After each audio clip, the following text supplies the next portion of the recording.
Vadodara 24 news હવે જોઈએ અગત્યના સમાચાર। વડોદરા શહેરમાં ચકલી સર્કલ ખાતે વડોદરા શહેર કોંગ્રેસ દ્વારા દેશના પ્રધાનમંત્રી અને ગૃહમંત્રી ભાજપ સરકારના ઇશારે ઈડી દ્વારા નેશનલ હેરોલ્ડ બાબતે શ્રીમતી સોનિયા ગાંધી અને રાહુલ ગાંધી અને અન્ય પર બોગસ ચાર્જશીટ દાખલ કરવામાં આવી છે, જેના વિરોધમાં વડોદરા શહેર કોંગ્રેસ દ્વારા ચકલી સર્કલ ખાતે માનવ સાકર બનાવી વિરોધ પ્રદર્શન કરવામાં આવ્યું હતું, જેમાં પોલીસ દ્વારા કોંગ્રેસના પ્રમુખ ઋત્વિજ જોશી સહિત તમામ કાર્યકર્તાઓની ધરપકડ કરવામાં આવી હતી। જેમાં વધુ માહિતી વડોદરા શહેર કોંગ્રેસ પ્રમુખ ઋત્વિજ જોશીએ મીડિયા સમક્ષ માહિતી આપી હતી, જેમાં ફૂલ પોલીસ બંદોબસ્ત ગોઠવવામાં આવ્યો હતો। મહેરબાની કરીને લોકશાહી ઢબે પ્રોગ્રામ છે, તમે લોકશાહીનું પાલન કરજો, ભાજપના આખા બનીને કામ ના કરો। વડોદરા શહેરના પ્રજાજનોને જણાવવા માંગીએ છીએ કે ભાઈ 2 મિનિટ સાહેબ, વડોદરા શહેરના પ્રજાજનોને જણાવવા માંગીએ છીએ કે નેશનલ હેરલ્ડ નો જે કેસ ઈડીએ જે ચાર્જશીટ દાખલ કરી છે, આ દેશના પ્રધાનમંત્રીને 12 વર્ષ લાગ્યા ચાર્જશીટ દાખલ કરવામાં। નેશનલ હેરલ્ડ એ આઝાદી પહેલાનો ન્યૂઝપેપર છે, આઝાદી પહેલાનો ન્યૂઝપેપર છે અને મારી પાછળ ના પડે કોઈને હાથ નથી લગાવવાનો ભાઈ બસ અરે ઉભો રે સીધો બોલે, કોઈ પોલીસ હાથ નહીં લગાવે પ્લીઝ। બરાબર, આ આઝાદી પહેલાનું ન્યૂઝપેપર છે અને આ ન્યૂઝપેપરમાં જે કોઈ જાતનો કોઈ પ્રોફિટ નહીં, નોન પ્રોફિટ કંપની અને એમાં બોગસ કેસ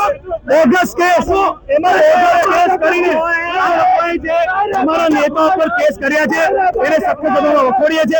તમે જુઓ આટલી પોલીસ વડોદરા શહેરમાં ગુનાઓને કંટ્રોલ કરવામાં રાખવામાં આવે તો વડોદરા શહેરમાં ગુનાખોરી ના વધે, પણ ભાઈ નહીં તમે મને હાથ લગાવી શકો। અમારા નેતા રાહુલ ગાંધીજી નરેન્દ્ર મોદી ગભરાઈ ગયા, કેમ? રાહુલ ગાંધી ગુજરાતમાં આવ્યા, राहुल गांधी ने लोकसभा में देश का प्रधानमंत्री ने गृहमंत्री ने कीधु आपको चुनाव में हराएंगे, डंके की चोट पर हराएंगे। राहुल गांधी गुजरात में आया, नरेंद्र मोदी अमित शाह घबराई गया, गुजरात में आया त्यारे तमे ईडी ने चार्जशीट दाखल करी અને આ તમે જુઓ આઈટી સીબીઆઈ ઈડી આ બધા દેશના પ્રધાનમંત્રીના સંવૈધાનિક સંસ્થાઓનો દુરુપયોગ થઈ રહ્યો છે। આપ જુઓ કે જે રીતે આ વડોદરા શહેરમાં, ગુજરાત રાજ્યમાં અને ભારત દેશમાં લોકશાહીનું ખૂન થઈ રહ્યું હોય, હિટલરશાહી વડોદરામાં તમે ગઈકાલે પણ જોયું હશે કે ગઈકાલે પણ જે બહેનો સાથે જે અમાનુષી અત્યાચાર થયો છે, એટલે સામાન્ય પ્રજાજનોને બોલવાનો અધિકાર નથી, વિરોધ પક્ષને બોલવાનો અધિકાર નથી અને પોલીસ તમે જુઓ ભાજપના ઇશારે કામ કરે। દેશના પ્રધાનમંત્રી શરમ કરો, તમને રાહુલ ગાંધીની આટલી બીક લાગે છે, તમને રાહુલ ગાંધીની આટલી બીક લાગે છે, પ્રધાનમંત્રીને શરમ આવી જોઈએ, આપણે કરવાનું ગભરાવાનું થોડી કઈ આમાં આ લોકશાહી અલોકશાહી છે, લોકશાહી નથી।